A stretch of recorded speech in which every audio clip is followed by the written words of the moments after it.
The day I watched Margaret Patterson sprawl across her own ice-covered walkway after months of harassing me about salting my driveway was the day I learned that karma really does exist, and she has a wicked sense of humor. I should start from the beginning. My name is Ryan Sullivan, and I bought my house in Oakdale, Minnesota, back in October 2024. It was a beautiful 3-bedroom colonial with a 2-car garage, white picket fence, the whole American dream package. The neighborhood of Whispering Pines looked perfect when I toured it during the fall. The trees were gorgeous shades of orange and red. The neighbors seemed friendly enough during my walkthrough, and the house inspection came back clean. What the real estate agent conveniently forgot to mention was that the homeowners association was run by a woman who made Attila, the Hun, look reasonable. Margaret Patterson was 53 years old, divorced twice, and had apparently dedicated her entire existence to making sure every single person in Whispering Pines followed every microscopic rule in the HOA handbook. And I mean every rule. The handbook was 247 pages long. I know because I had to read the entire thing after she cited me for the first time in November for having my garbage cans visible from the street on a non-collection day. Never mind that it was collection day eve, and I had put them out at 7 in the evening instead of waiting until morning. That violation cost me a $50 fine, but the real trouble started when winter hit Minnesota hard in late December. We got our first major snowstorm on December 20th, and I did what any reasonable person would do. I went to Home Depot, bought 3 50-pound bags of rock salt, and kept my driveway and walkway clear. My driveway had a slight incline, and the last thing I needed was to slip and break my neck trying to get to work in the morning. I am a civil engineer at a firm in downtown Minneapolis, and I cannot afford to miss work because of a preventable injury. Everything was fine until January 2nd. I was outside spreading salt on my driveway after a fresh dusting of snow when I heard her voice cutting through the crisp winter air like nails on a chalkboard. "Excuse me, Mr. Sullivan."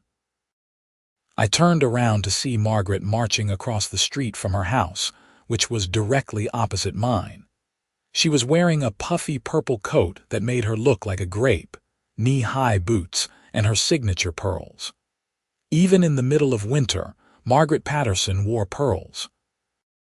Her blonde hair was styled in that aggressive soccer mom haircut that somehow defied all laws of physics and weather. "Good morning, Margaret," I said, trying to keep my voice neutral. I had learned quickly that any hint of attitude would result in more citations. "It is not a good morning, Mr. Sullivan. I have been observing you for the past 3 weeks, and you have been excessively salting your driveway." She stood at the edge of my property line, her arms crossed over her chest. I looked down at the salt spreader in my hand, then back at her. "I am keeping my driveway safe. We have been getting a lot of snow and ice." Section 47, paragraph 12 of the HOA guidelines clearly states that excessive use of chemical de-icers can damage the environment and harm local wildlife.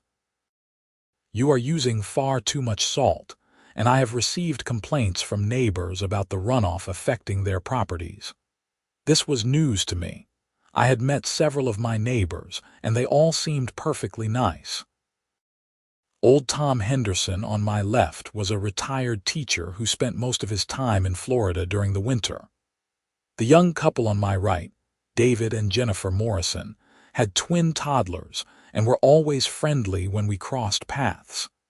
I seriously doubted any of them had complained about my salt usage. "Margaret, I am using a completely normal amount of salt, just enough to keep the ice from forming, and I have not noticed any runoff issues." Her eyes narrowed. "Mr. Sullivan, I am the HOA president, and I have been managing this community for 12 years. I think I know what constitutes excessive salt usage. This is your first warning. If I see you continuing to oversalt your driveway, you will receive a formal citation and a fine. What exactly am I supposed to do? Just let my driveway turn into an ice rink. You can shovel like a normal person. Or use sand. Sand is environmentally friendly and provides traction without the harmful chemicals. She pulled out her phone and took a photo of my driveway. I am documenting this conversation and the current state of your property. Have a good day, Mr. Sullivan. She turned on her heel and marched back across the street to her house. I stood there in disbelief, watching her go. The temperature was 18 degrees Fahrenheit. Shoveling alone would not prevent ice from forming, and sand would not melt the ice that was already there. This was Minnesota in January. Salt was not a luxury, it was a necessity. I went inside and called my neighbor Tom Henderson, who answered from his condo in Tampa. "Ryan, how is the frozen tundra treating you?" Tom's cheerful voice came through the phone. "It would be better if Margaret Patterson was not trying to fine me for using salt on my driveway." Tom groaned. "Oh no, she got you with the salt rule. Listen, kid, here is some free advice from someone who dealt with her for 8 years before I started snowbirding. Margaret makes up about 60% of the complaints she claims to receive from neighbors. Nobody cares about your salt. We are all trying to survive winter. But she has this obsession with enforcing every tiny rule in that handbook. So what do I do? Honestly. Keep detailed records of everything. Take photos, save emails, document every interaction. Margaret has been sued twice by homeowners, and both times she settled out of court because she knew she would lose. The HOA board is terrified of her, so they just let her do whatever she wants. But if you have enough documentation, you can fight back." I thanked Tom and hung up, feeling slightly better. I started a folder on my computer labeled HOA issues and began documenting everything, including photos of my driveway with timestamps showing the reasonable amount of salt I was using. 3 days later, I received a formal citation in the mail. The letter stated that I had violated Section 47, Paragraph 12, and was being fined $200. The letter included Margaret's photo of my driveway and a statement that she had personally observed excessive chemical de-icer usage on multiple occasions. $200 for keeping my driveway safe. I was furious. I called the HOA management company, a firm called Premier Community Services, and got transferred to a bored-sounding woman named Ashley. "Hi, I am calling about a citation I received from Margaret Patterson regarding salt usage on my driveway," I explained. "Okay, do you have your citation number?" I read it off to her. "All right, Mr. Sullivan, I see the citation here. You have 30 days to pay the fine or request a hearing with the HOA board." "I want to request a hearing. This citation is ridiculous. I am using a completely normal amount of salt. I will note that in the system. The next board meeting is on January 24th at 7 in the evening at the community center. You will receive a confirmation email within 2 business days." I hung up and immediately went outside to take more photos of my driveway from multiple angles. I also took photos of every other house on my street. To my complete lack of surprise, at least 6 other houses had clearly salted driveways and walkways. I documented all of it. The next 2 weeks were tense. Every time I went outside to salt my driveway, I could feel Margaret watching me from her front window. It was creepy and infuriating at the same time. I made sure to use even less salt than before, just enough to prevent ice buildup, and I documented every single application with photos and timestamps. Meanwhile, I noticed something interesting. Margaret's own walkway and driveway were completely unsalted. She was practicing what she preached, apparently. But the result was that her property was covered in a thick layer of ice. I watched her navigate her walkway one morning, shuffling in tiny steps like a penguin, clutching her mailbox for support. Part of me wondered if she would fall, but she made it safely inside. January 24th arrived, and I drove to the Whispering Pines Community Center with a folder full of documentation, photos, and a printed copy of the HOA handbook with the relevant sections highlighted. The community center was a modest building with a meeting room that held about 30 people. When I arrived at 6:55, Margaret was already there, sitting at the front table with 4 other board members. I recognized 2 of them. Bernard Klein was a retired accountant who lived 3 streets over. Patricia Ruiz was a kindergarten teacher who always seemed exhausted. The other 2 were strangers to me. Margaret sat in the center, looking every bit like a queen holding court. About 8 other homeowners were scattered throughout the room, probably there for their own issues. I took a seat in the 3rd row and waited. The meeting started promptly at 7. Margaret ran through the standard opening procedures, minutes from the last meeting, financial reports, and other routine business. Finally, at 7:32, she got to the hearings. Our first hearing tonight is regarding citation number 47-12-003, issued to Ryan Sullivan of 847 Maple Drive for excessive use of chemical de-icers in violation of Section 47, Paragraph 12 of the Community Guidelines.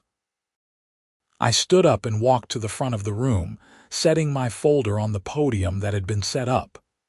"Mr. Sullivan, you have 15 minutes to present your case," Margaret said, her voice dripping with condescension. I took a deep breath. "Thank you." I received this citation on January 5th for allegedly using excessive salt on my driveway. I believe this citation is unwarranted, and I have evidence to support my position. I opened my folder and pulled out the first set of photos. These are photos of my driveway taken on January 2nd, 5th, 8th, 12th, and 15th. As you can see, I am using a minimal amount of salt, just enough to prevent ice formation on the inclined portion of my driveway. The coverage is light and appropriate for safety purposes. I passed the photos to Bernard, who looked them over and passed them down the line. Margaret's expression did not change. "Furthermore," I continued, "I took photos of 6 other properties on my street on January 15th. All of them show similar or greater salt coverage on their driveways and walkways, yet I am the only one who received a citation." I handed over those photos as well. Patricia Ruiz leaned forward, studying the images. "These are from the same day." "Yes, all taken on January 15th between 2 and 3 in the afternoon. You can see the timestamps in the corners." Margaret cleared her throat. "Mr. Sullivan, the other properties are not relevant to your citation. We are addressing your violation, not conducting an investigation into every home in the community. With all due respect, it is relevant because it shows selective enforcement. Section 3, Paragraph 8 of the HOA handbook states that rules must be applied uniformly to all homeowners. If 6 other houses on my street alone are using similar amounts of salt, why am I the only one being cited?" One of the board members I did not recognize, a man in his 60s with gray hair, spoke up. "She has a point, Margaret. This does look like selective enforcement." Margaret's jaw tightened. "Robert, Mr. Sullivan's property was reported by concerned neighbors. The others were not." "Which neighbors?" I asked. "I would like to know who complained." "That information is confidential," Margaret snapped. "How convenient," I said, unable to keep the sarcasm out of my voice. "Look, I understand the concern about environmental impact, but we live in Minnesota. It is January. Salt is necessary for basic safety. My driveway has an incline. If I do not salt it, it becomes a hazard. I could slip and injure myself, or worse, someone else could get hurt on my property. Bernard spoke up. What about using sand like Margaret suggested? Sand provides traction, but it does not melt ice. If there is already ice present, sand just sits on top of it. Salt actually melts the ice and prevents new ice from forming. It is the most effective solution for the conditions we have been experiencing. Patricia nodded slowly. I use salt on my walkway too. I have 2 kids and I cannot risk them slipping. Margaret shot her a look that could have frozen lava. Patricia, we are here to review Mr. Sullivan's citation, not discuss your personal choices. Actually, I think it is relevant, Robert said. If board members are also using salt, how can we justify fining homeowners for the same behavior? The room fell silent. Margaret's face was turning red. The guidelines are clear. Excessive use of chemical de-icers is prohibited. Mr. Sullivan was using excessive amounts. But the photos show he was not, Patricia said quietly. These look like normal, reasonable amounts to me. I decided to press my advantage. I would also like to point out that Section 47, Paragraph 12 does not actually define what constitutes excessive use. It is subjective. What I consider reasonable for safety might be what Mrs. Patterson considers excessive. Without clear guidelines, this rule is essentially unenforceable. Bernard was nodding now. The kid has a point. The language is too vague. Margaret stood up abruptly. Fine. Let us put it to a vote. All in favor of upholding the citation. Only Margaret raised her hand. All opposed. The other 4 board members raised their hands. Margaret sat down heavily, her face now fully flushed. The citation is overturned. Mr. Sullivan, you will not be fined. However, I strongly encourage you to be more mindful of your salt usage going forward. Thank you, I said, gathering my materials. As I walked back to my seat, I could feel Margaret's eyes boring into my back. The rest of the meeting was uneventful. I sat through 2 more hearings, one about a fence height issue and another about unauthorized holiday decorations. Margaret was curt and irritable through both of them, clearly still seething from her loss. As people filed out after the meeting ended, Patricia Ruiz caught up with me in the parking lot. Hey, Ryan, right? Yes, hi, Patricia. That was really well done in there. Margaret needed to be challenged. She has been getting away with this kind of thing for way too long. Patricia glanced back at the community center. Just be careful. She does not take losing well. She will probably look for other things to cite you for. Great, I muttered. That is exactly what I need. Patricia gave me a sympathetic smile. Welcome to Whispering Pines. It is a nice neighborhood once you get past the HOA drama. Most people here are good folks. Just keep documenting everything like you did tonight.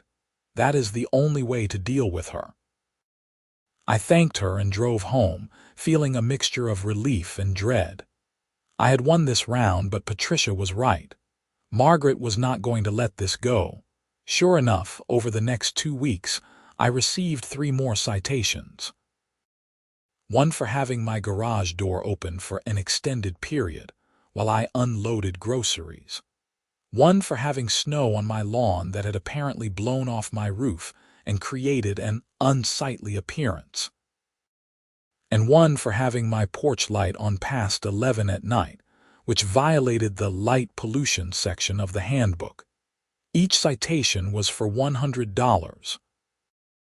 I contested all of them through the management company and took meticulous photos to document that my garage door had been open for exactly 14 minutes, that the snow on my lawn was present on literally every lawn on the street, and that my porch light was a motion sensor light required by my homeowner's insurance for security purposes. I was spending more time documenting my own property than actually living in it. The stress was getting to me. I was losing sleep, snapping at coworkers, and seriously considering just selling the house and moving somewhere without an HOA.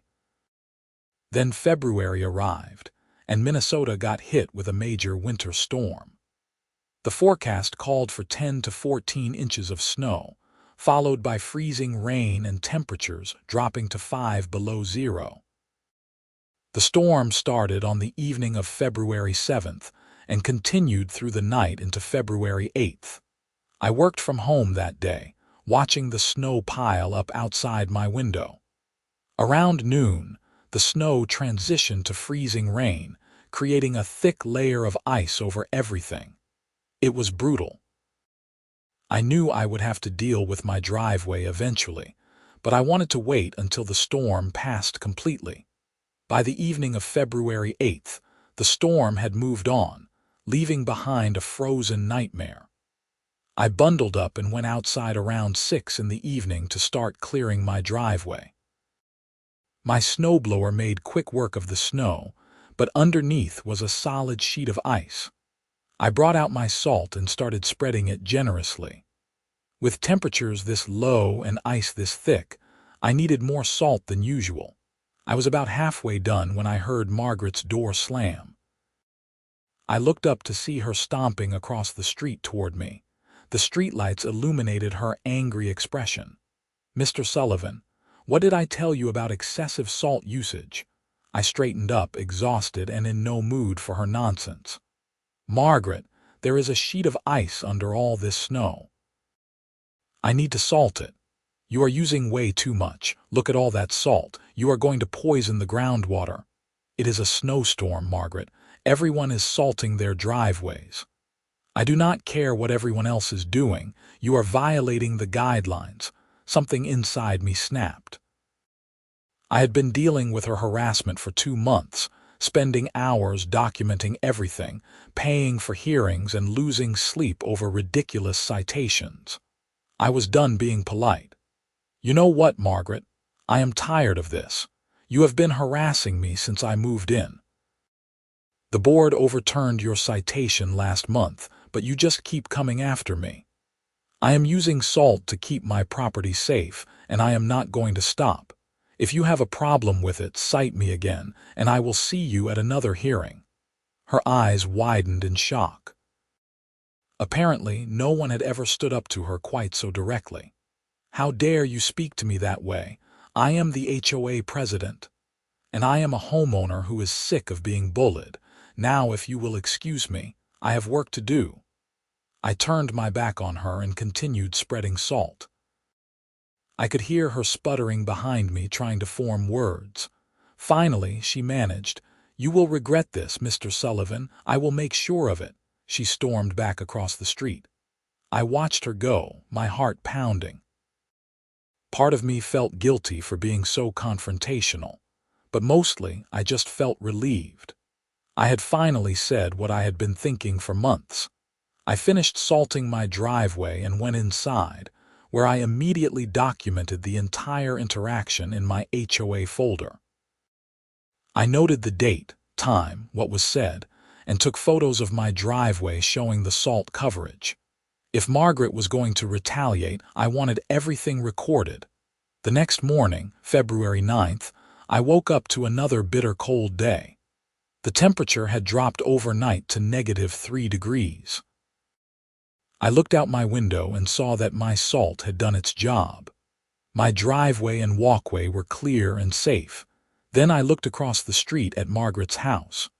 Her driveway and walkway were completely covered in ice, just as she apparently wanted. The morning sun glinted off the frozen surface, making it look like a skating rink. I got ready for work, grabbed my briefcase, and headed out to my car. As I walked down my clear, safe walkway, I heard a door open across the street. Margaret emerged from her house, bundled in her purple coat and clutching her purse. She locked her door and turned toward her driveway. What happened next seemed to occur in slow motion. Margaret took one step onto her icy walkway. Her foot slipped. She windmilled her arms, trying to regain balance. Her purse went flying. And then, With a yelp that echoed through the quiet morning, Margaret Patterson went down hard. She landed on her side, her head bouncing off the ice with a sickening thud. She lay there motionless for a moment, and my heart stopped. Despite everything she had put me through, I did not want to see her seriously hurt. I dropped my briefcase and ran across the street, my shoes crunching on the frozen snow. "Margaret, are you okay?" She was conscious but groaning in pain. "My hip," she gasped. "I think I broke my hip. Do not move. I am calling 911. I pulled out my phone and dialed, keeping one eye on Margaret while I gave the dispatcher the address and situation. They said an ambulance was on the way. Other neighbors started emerging from their houses. David Morrison from next door to me came over with a blanket. "Is she okay?" "I think she broke her hip. Ambulance is coming." I looked down at Margaret, who was lying on the ice, tears streaming down her face from pain. Despite our conflicts, I felt sorry for her. The ambulance arrived within 10 minutes. The paramedics carefully stabilized Margaret and loaded her onto a stretcher. As they wheeled her toward the ambulance, one of the paramedics, a young woman with kind eyes, paused and looked at the walkway. "This is solid ice. Did she not salt her walkway?" "No," I said. "She was against using salt." The paramedic shook her head. "That is dangerous in these conditions. We have been running calls all night for slip and fall injuries." They loaded Margaret into the ambulance and drove away, lights flashing. I stood in the street with several neighbors, all of us looking at Margaret's ice-covered property. David Morrison said what we were all thinking. "She has been giving you grief about salting your driveway, right?" "For 2 months," I confirmed. "And she did not salt her own walkway." "Nope." He let out a low whistle. "That is some serious irony right there." I went back to my house, called my office to let them know I would be late, and sat down at my kitchen table. My hands were shaking from the adrenaline. I had just watched my nemesis fall on her own icy walkway after months of harassing me about salt usage. It felt surreal. I spent the next hour documenting everything that had happened that morning, including photos of Margaret's icy walkway and driveway. I was not sure if I would need it, but Tom Henderson's advice about keeping records had proven valuable. Later that afternoon, I called the hospital to check on Margaret. They would not give me much information due to privacy laws, but they confirmed she had been admitted and was stable. I left my contact information in case she needed anything. Over the next few days, word spread through the neighborhood about what had happened. I got calls and visits from several neighbors, some offering sympathy for Margaret, others barely containing their schadenfreude. Tom Henderson called me from Florida, laughing so hard he could barely speak. "The universe has a sense of humor," he wheezed. "She spent 2 months harassing you about salt, and then she falls on her own ice. You cannot make this stuff up." "I feel bad about it, though," I admitted. "I mean, she is injured. Ryan, you have a good heart, but Margaret brought this on herself. She is so obsessed with enforcing rules that she created a hazardous condition on her own property. That is not your fault." A week later, I received a call from a lawyer named Bruce Hamilton. He identified himself as Margaret Patterson's attorney. My stomach dropped. "What can I do for you, Mr. Hamilton?" "Mr. Sullivan, I am calling regarding the incident that occurred on February 9th. Mrs. Patterson suffered a broken hip and a concussion from her fall. She has asked me to explore potential legal action." "Legal action? Against who?" "Well, that is what I am trying to determine. Can you walk me through what happened that morning?" I recounted the events of February 9th, from seeing Margaret fall to calling 911 and waiting with her until the ambulance arrived. Mr. Hamilton listened without interrupting. When I finished, he said, "And prior to this incident, you and Mrs. Patterson had some disputes regarding your use of salt on your driveway." "Yes. She cited me multiple times for allegedly using excessive salt.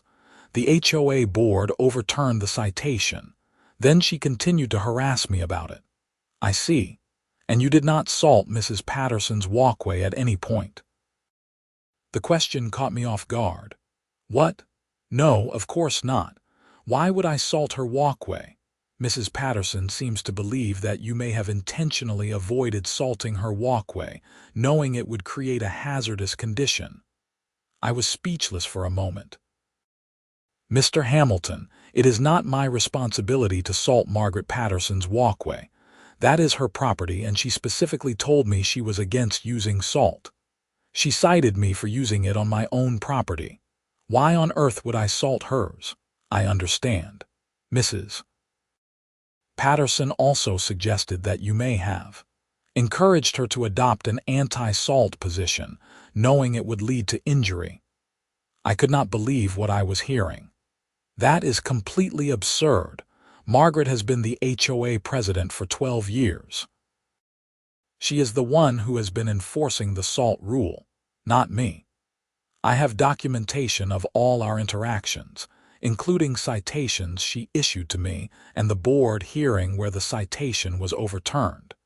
She created the hazardous condition on her own property through her own choices. Mr. Hamilton was quiet for a moment. Would you be willing to send me that documentation? Absolutely.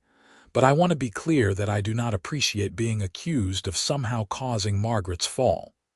I was the one who called 911 and stayed with her until help arrived.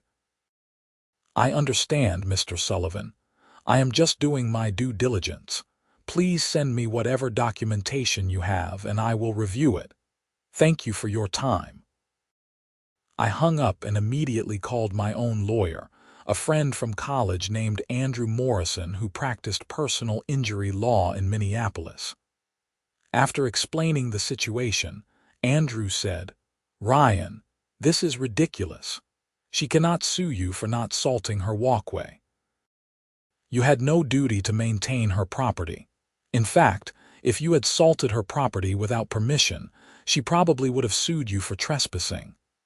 So I am in the clear. Send me all your documentation. I will review it and draft a response to her attorney." But honestly, I doubt this goes anywhere. Her own lawyer probably knows the claim has no merit. He is just covering his bases. I spent the evening compiling everything in my HOA folder and sending it to both Andrew and Bruce Hamilton. The documentation was extensive. Photos, emails, citations, hearing minutes, and detailed notes on every interaction with Margaret. It painted a clear picture of her campaign against my salt usage and her own decision not to salt her property. 3 days later, Andrew called me. I heard back from Hamilton. He is not pursuing any legal action against you. Apparently, once he reviewed your documentation and saw the context, he advised Margaret that she had no case. He actually apologized for bothering you. I felt a wave of relief wash over me. Thank goodness. Yeah, but there is something else you should know. I did some research into Margaret Patterson and the Whispering Pines HOA. Did you know she has been sued 4 times by homeowners? Not twice like your neighbor told you, 4 times. What were the cases about? Various things. Selective enforcement, harassment, exceeding her authority as HOA president. She settled all 4 cases out of court, and part of the settlement agreements included confidentiality clauses. That is probably why most people in the neighborhood do not know the full extent of her history. So she has a pattern of this behavior. Absolutely. And here is the interesting part. The HOA board has liability insurance that covers legal settlements, so Margaret has never personally paid for any of her misconduct. The insurance company has paid out over $200,000 in the past 8 years because of her actions. I leaned back in my chair, processing this information. That is insane. Why has not the board removed her? Good question. My guess is either they are intimidated by her, or they just do not want to deal with the hassle. HOA boards are volunteer positions, and most people do not want the drama. After hanging up with Andrew, I sat in my kitchen thinking about everything that had happened.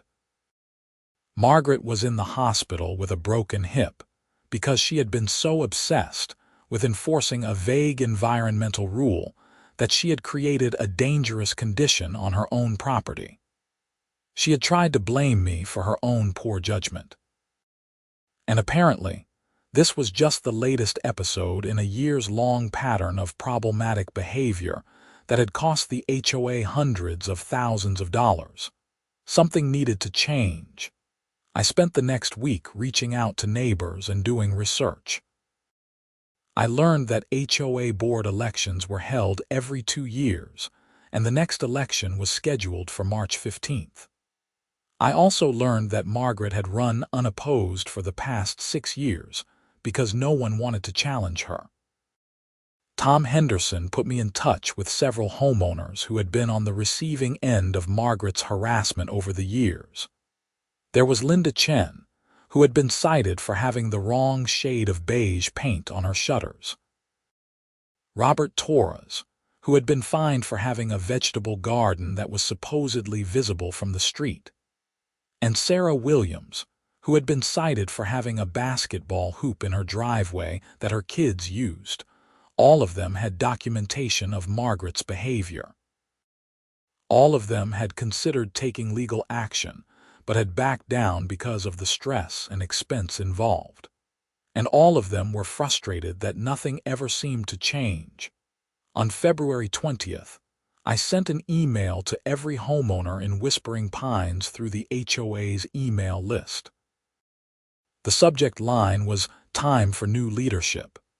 In the email, I laid out Margaret's pattern of behavior, the settlements the HOA insurance had paid out, and the impact her presidency was having on the community. I called for new candidates to step forward for the March board elections. I explained that we deserved an HOA board that enforced rules fairly and reasonably, not one that selectively targeted homeowners and cost the association money through unnecessary legal settlements. The response was overwhelming. Within 24 hours, I received over 60 replies from homeowners expressing support. Several people volunteered to run for board positions.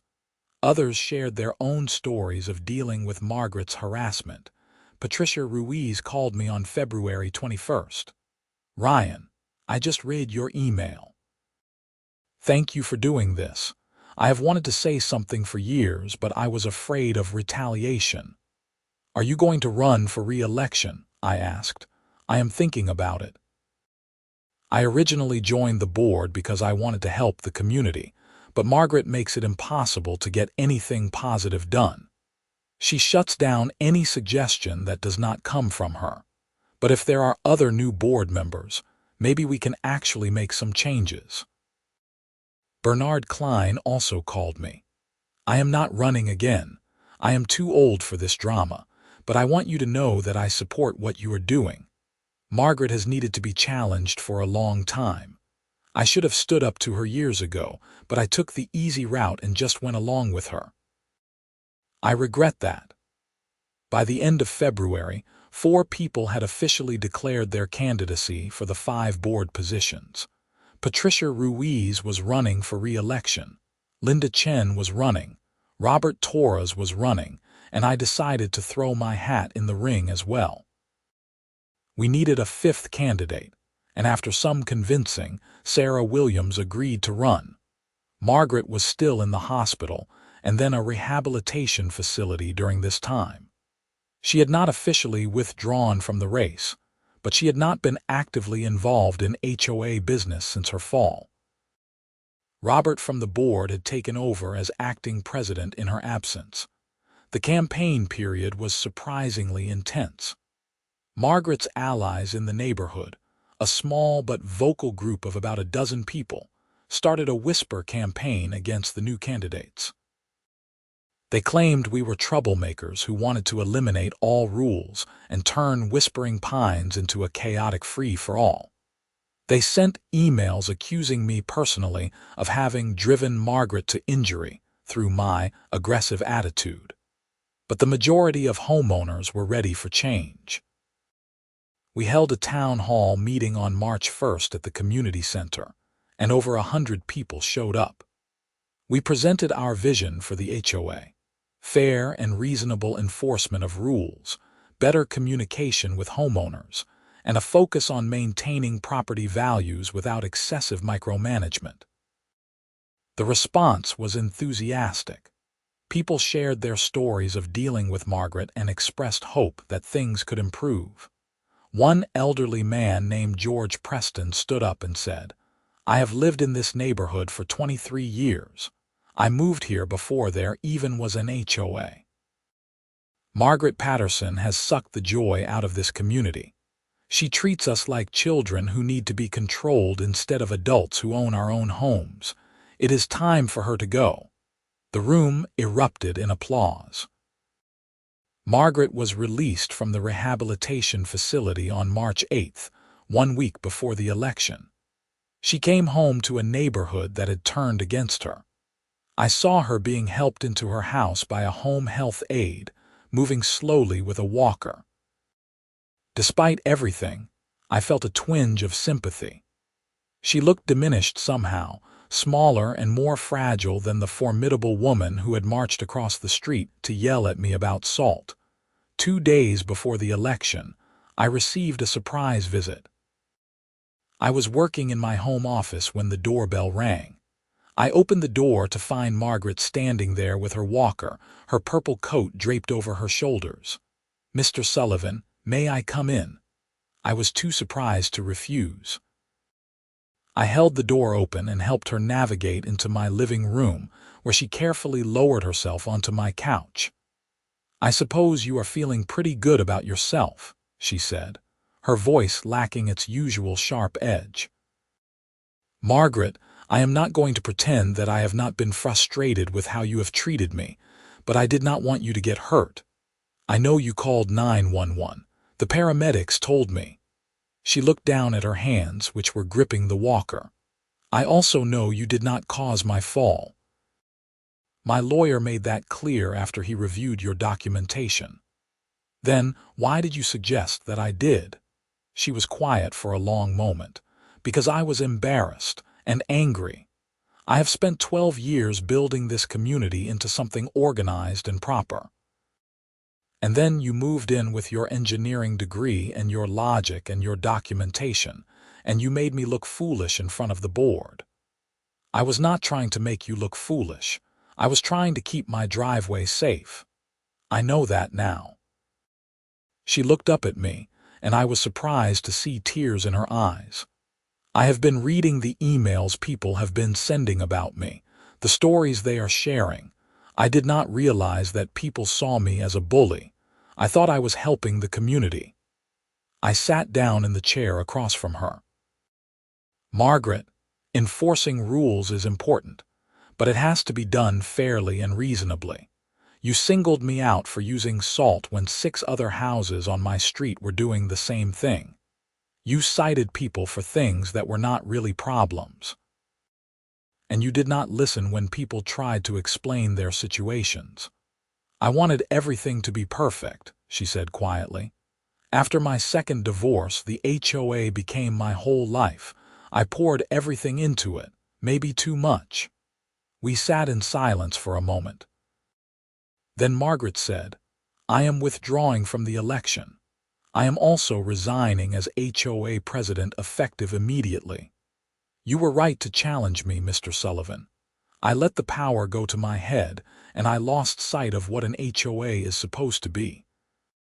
It is supposed to protect property values and help the community, not control every detail of people's lives." I did not know what to say. This was not the Margaret Patterson I had been dealing with for the past 4 months. "I am also going to make sure all the pending citations against you are withdrawn," she continued. "And I am sorry for all of it. You did not deserve to be harassed the way I harassed you." "I appreciate that, Margaret, and for what it is worth, I hope you recover fully from your injury." She nodded and slowly stood up with her walker. "I will let myself out. Good luck in the election, Mr. Sullivan. I think you will do a better job than I did." I walked her to the door and watched as her home health aide helped her across the street to her house. It was the last conversation I ever had with Margaret Patterson as HOA president. The election was held on March 15th. All 5 of our slate of reform candidates won by overwhelming margins. Patricia Ruiz was elected president. Linda Chen became vice president. Robert Torres was treasurer. Sarah Williams was secretary. And I was elected as a general board member. Our first board meeting was on March 22nd. We spent 3 hours reviewing the HOA handbook and identifying rules that needed to be clarified, modified, or eliminated. The SALT rule was one of the first to go. We replaced it with a simple guideline encouraging homeowners to maintain safe walkways and driveways, using whatever method they deemed appropriate. We also implemented a new policy requiring that any citation had to be approved by a majority of the board, not just issued unilaterally by the president. And we established a clear appeals process that did not require homeowners to pay for hearings. Over the next few months, the atmosphere in Whispering Pines changed dramatically. People started actually talking to each other again, instead of worrying about being reported for violations. Kids played basketball in driveways without fear of citations. Vegetable gardens appeared in backyards. The community started feeling like a community again, instead of a police state. Margaret kept to herself mostly. I would see her occasionally, moving slowly with her walker, accompanied by her home health aide. She sold her house in June and moved to a condo in downtown Minneapolis. I heard through the neighborhood grapevine that she had started volunteering at a local animal shelter and seemed happier. As for me, I continued living in my house at 847 Maple Drive, salting my driveway every winter without harassment. I became friends with many of my neighbors, joined a neighborhood book club, and actually started enjoying homeownership.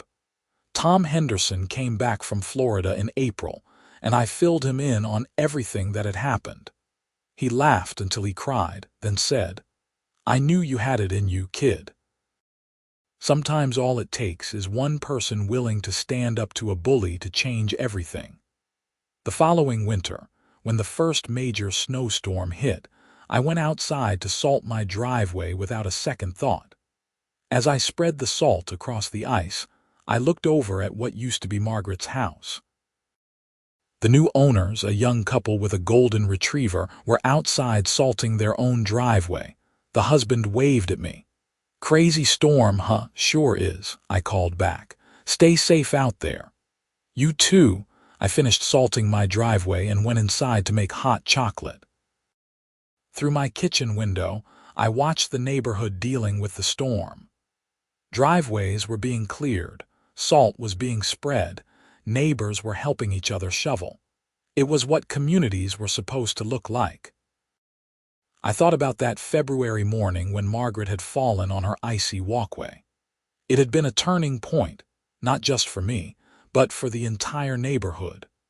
Sometimes it takes a dramatic moment to wake people up to a problem that has been festering for years. Margaret's fall had been that moment for Whispering Pines. The irony was not lost on me. Margaret had spent months trying to stop me from salting my driveway, claiming it was harmful and excessive. She had issued citations, made threats, and created enormous stress in my life. And then she had fallen on her own unsalted walkway, suffering a serious injury that could have been prevented with the very salt she was trying to ban. But in the end, her fall had led to positive change. The new HOA board was functioning well, the community was thriving, and even Margaret seemed to have found a better path for herself. Sometimes the universe has a way of correcting course, even if the method is unexpected. I sat down at my kitchen table with my hot chocolate and opened my laptop. I had an email from the HOA management company asking for input on the budget for the next fiscal year. Patricia had CC'd all the board members, asking for our thoughts on allocating funds for neighborhood improvement projects instead of legal settlements. It was a good problem to have. I typed out my suggestions, hit send, and looked back out the window at the snowy scene. My driveway was clear and safe, my neighbors were friendly, and my HOA was actually functioning the way it should. Life in Whispering Pines was finally peaceful. And I had a feeling it was going to stay that way for a long time. The lesson had been learned, not just by Margaret but by all of us. HOAs exist to serve the community, not to control it. Rules should make sense and be applied fairly. And sometimes, the best way to deal with a bully is to stand up, document everything, and trust that eventually the truth will win out. As spring approached and the snow began to melt, I found myself actually looking forward to summer in Whispering Pines. The new board had approved a neighborhood barbecue for Memorial Day, something that had not happened in years under Margaret's strict regime. There was talk of organizing a community yard sale and maybe even a block party. The transformation was remarkable. What had been a tense, rule-obsessed neighborhood had become a place where people actually wanted to spend time together. Children rode their bikes freely, knowing their parents would not receive citations for toys left in the yard. People planted flowers and painted their shutters without fear of being reported for choosing the wrong color. In May, I ran into Bruce Hamilton, Margaret's former lawyer, at a coffee shop in downtown Minneapolis. He recognized me and came over to my table. "Mr. Sullivan, I owe you another apology," he said. "When Margaret first contacted me about potentially suing you, I took her at her word. After reviewing the documentation you provided, I realized she had been the problem all along. I should have asked more questions up front." "You were just doing your job," I said. "And you did the right thing once you saw the evidence. Still, I feel like I should have seen through it sooner. I have been practicing law for 25 years and I usually have good instincts about clients, but Margaret was convincing." He paused. "For what it is worth, I think what you did for that community was important. Not many people would have stood up to her the way you did." After he left, I thought about his words. I had not set out to be a community activist or HOA reformer. I had just wanted to keep my driveway safe. But sometimes standing up for something small and reasonable can lead to bigger changes. If I had just paid Margaret's citations and stopped using salt, nothing would have changed. She would have continued her pattern of harassment. Other homeowners would have continued to suffer, and the community would have remained under her iron grip. By taking a stand, documenting everything, and refusing to be bullied, I had inadvertently started a movement that transformed Whispering Pines. The Memorial Day barbecue was a huge success. Over 100 residents showed up, bringing dishes to share and reconnecting with neighbors they had not spoken to in years. Patricia gave a short speech thanking everyone for their support and promising that the new board would continue to prioritize community over control. I found myself standing near the grill flipping burgers when Tom Henderson came up with a beer in hand. "You know, Ryan, when you first called me from your frozen driveway complaining about Margaret, I never imagined it would lead to all this." He gestured at the crowd of happy neighbors. "Neither did I admitted. "I just wanted to use salt without getting fined." Tom laughed. "Well, you got your wish and changed a community in the process. Not bad for a few months' work." As the sun set on that Memorial Day evening, I looked around at my neighbors laughing, eating, and enjoying themselves. Kids were playing tag on the community center lawn. Adults were sharing stories and making plans for summer gatherings. It felt like a real neighborhood again.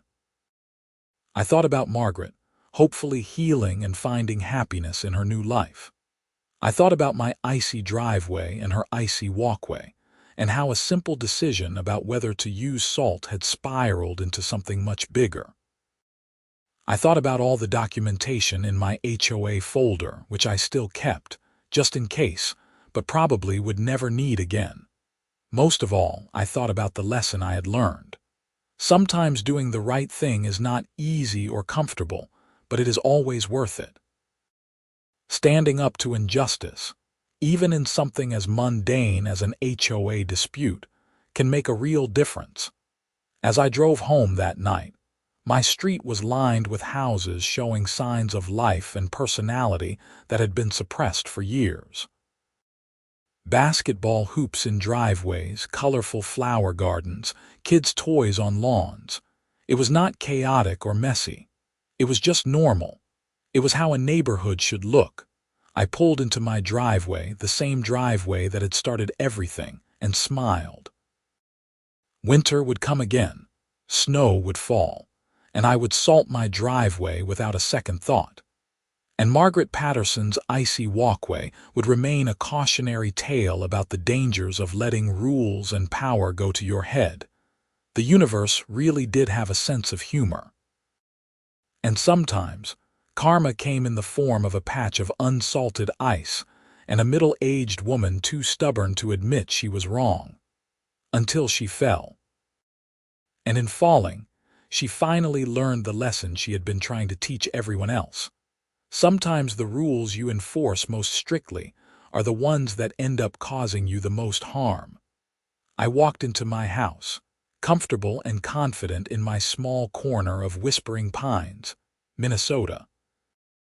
The saga of the salted driveway and the HOA Karen was over. Life could finally go back to normal, or better than normal. It could be what it should have been all along, peaceful, friendly, and reasonable. And that, I thought as I settled in for the evening, was the best ending I could have hoped for.